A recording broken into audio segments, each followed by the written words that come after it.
What about us? What about all the times you said you had the answer?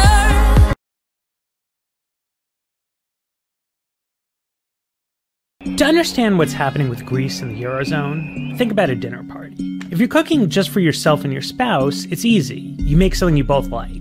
But if you've got guests, things get harder. If you need to accommodate a vegetarian, and someone who's gluten-free, and someone with a soy allergy, your options get really limited. And that's the problem with Europe's idea of having a whole bunch of countries all use the same currency. So Greece's economy is in a disaster. A quarter of the population is unemployed, and it has this very high debt burden. Normally, if you've got really high unemployment, what happens is that a country makes its currency cheaper by printing extra money. That makes its products cheaper on world markets, it makes it a more attractive tourist destination, and it means that foreign investors can get great bargains. But if unemployment's really low, a country likes to have an expensive currency. That increases people's purchasing power and it keeps prices down. And in Europe, you have a bunch of economies that are really different. A price of euros that's appropriate for Greece, where they have a 25% unemployment rate, is way too low for Germany, where the unemployment rate's below 5%. And Greece's problem is that it's small, poor, and geographically isolated from the rest of the eurozone. It's like the only vegetarian at the barbecue, except when it comes to currencies, there's no side dishes. And so there's plenty of specific decisions we can second guess, plenty of things Greece did and various banks did that we can question. But fundamentally, having all these countries come to a dinner party with only one dish on the menu was a mistake. The euro was a project that Europe set about on for really political reasons. It was a symbol of their determination to have peace on the continent. But they didn't really take the economics of it seriously. So Greece joins the euro in 2001, and initially it works out great for Greece because all of a sudden everyone was like, yeah, sure, let's lend the money. So they borrowed lots and lots and lots of euros, except that didn't change the fact that their economy is a lot weaker than some of the other European countries.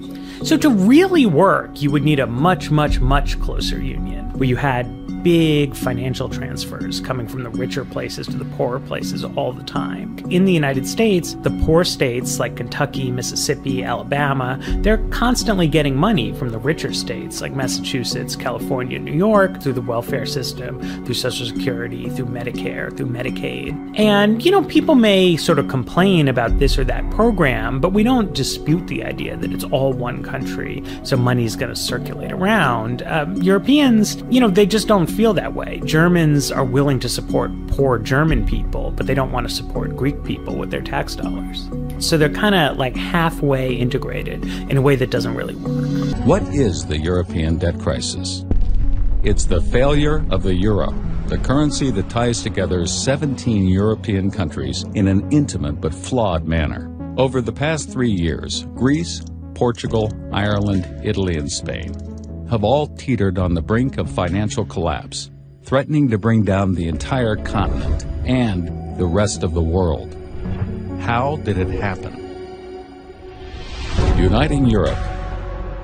For most of Europe's history, it's been at war with itself. And countries at war with each other tend to do less business together.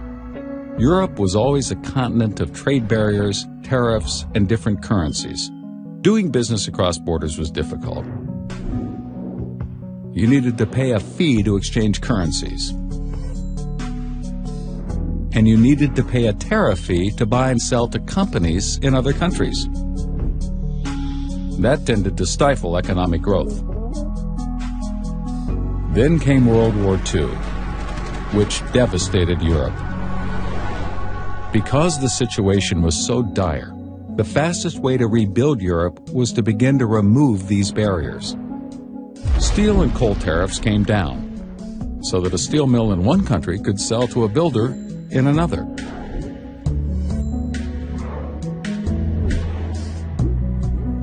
This gave the survivors an idea: a unified Europe, a union across the continent that would end all future wars. Countries began to band together toward this goal, bringing down trade barriers, lowering the cost of doing business. One of the last barriers to fall was the Berlin Wall. With a united Germany, Europe was ready. 27 countries signed the Maastricht Treaty and created the European Union. This made doing business across borders easier But there was still one major obstacle: the different currencies. A decade later, they had one. The euro, launched on January 1st, 1999. Countries adopting the euro, called the euro area, discontinued their own currencies. They also discontinued their own monetary policies, giving control to the newly formed European Central Bank, commonly referred to as the ECB. The euro area now had one unified monetary policy, but it still had many different fiscal policies. A key reason for the current debt crisis. Monetary policy versus fiscal policy. You see, it's important to understand the difference between monetary policy and fiscal policy. Monetary policy controls the money supply, literally how much money there is in the economy, and what the interest rates are for borrowing money. Fiscal policy controls how much money a government collects in taxes, and how much it spends. A government can only spend as much as it collects in taxes. Anything above that amount, it has to borrow. This is called deficit spending. Before the euro, countries like Greece not only had to pay high interest rates to borrow, but they could only borrow so much. Lenders weren't comfortable lending them too much money. But now that they were part of the euro area's new united monetary policy, the amount they could borrow skyrocketed. Smaller countries suddenly had access to credit like never before. Greece and other countries, which previously could only borrow at rates around 18%, could now borrow for the same low rate as Germany. How? Germany's credit card. You see, joining the euro area is a lot like sharing a credit card. Germany's credit card. Lenders now believe that if Greece was unable to repay its loans, Germany and the other big economies of Europe would step in and repay them because they were now bound by a common currency. With a new abundance of cheap credit, Greece and other European countries were able to adjust their fiscal policies and increase spending to previously impossible levels. Some countries embarked on huge deficit spending programs, primarily for politicians to get elected. They made promises such as more jobs and generous pensions, all of it paid for with the new money they could now borrow. The governments of Greece, Portugal, and Italy accumulated huge debts.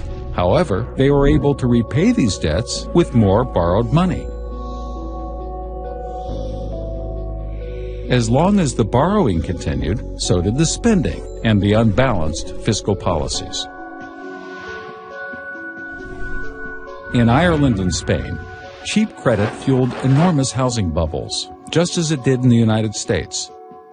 Credit flowed, debt accumulated, and the economies of Europe became tightly intertwined. Companies began opening factories and offices across Europe. German banks lending to French companies, French banks lending to Spanish companies, and so on and so forth. This made doing business incredibly efficient, while at the same time tying together the collective fate of the euro area.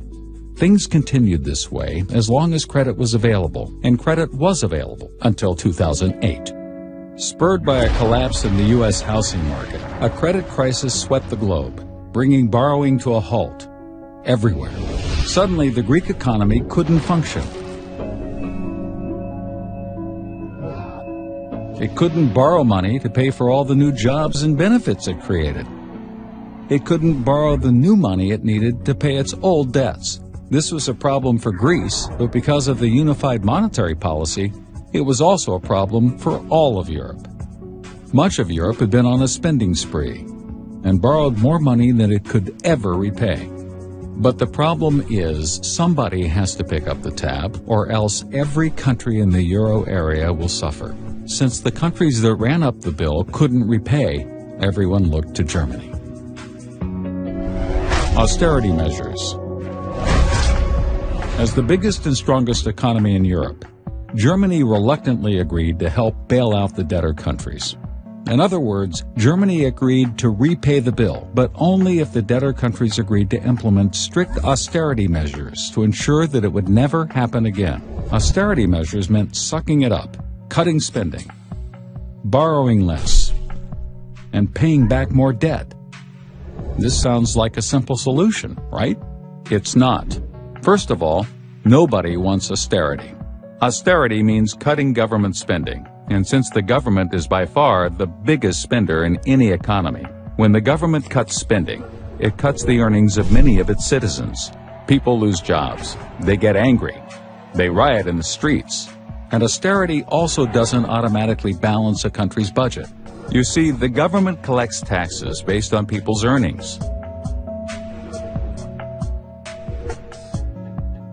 So when earnings are reduced, the government collects less in taxes. They still can't pay down their debts. The pain is so bad that it's almost politically impossible to accomplish. On top of that, there are huge cultural differences within the euro area. Extreme cultural differences.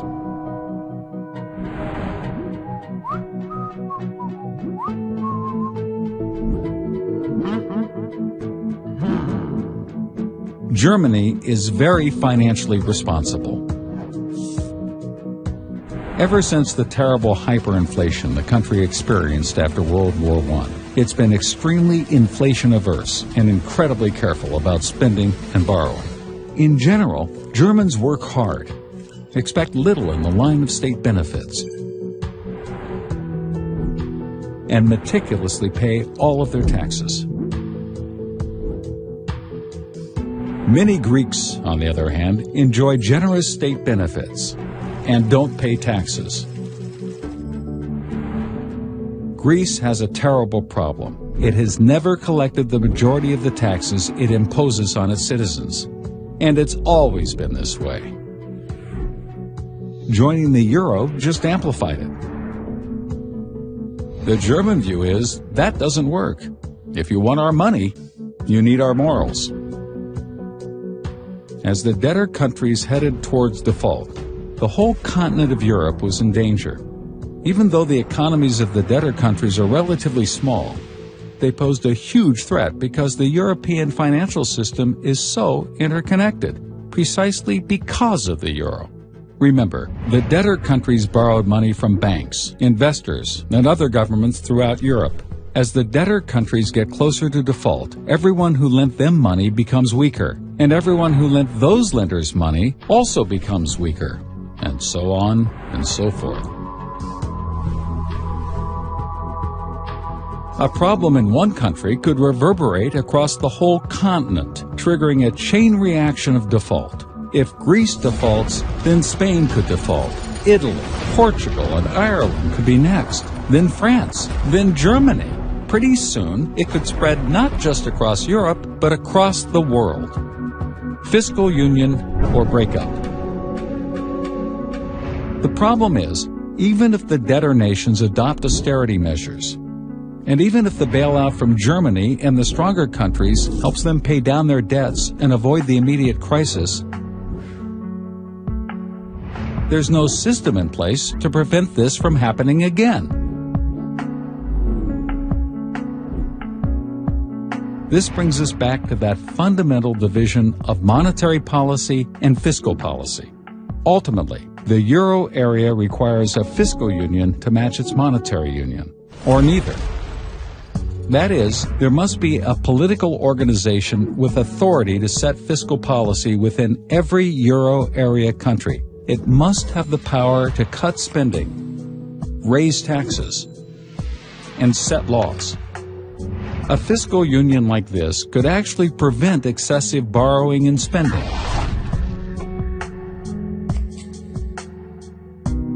However, this is an enormously complicated and unpopular notion. It means surrendering sovereignty to a higher power. In essence, a United States of Europe. Yet, without a centralized fiscal union, countries will continue to run deficits, accumulate debt, degrade the value of the euro, and threaten the stability of Europe. Can Europe take the necessary steps and create a fiscal union alongside the monetary union? Or will the monetary union break up and the euro disappear? What about us?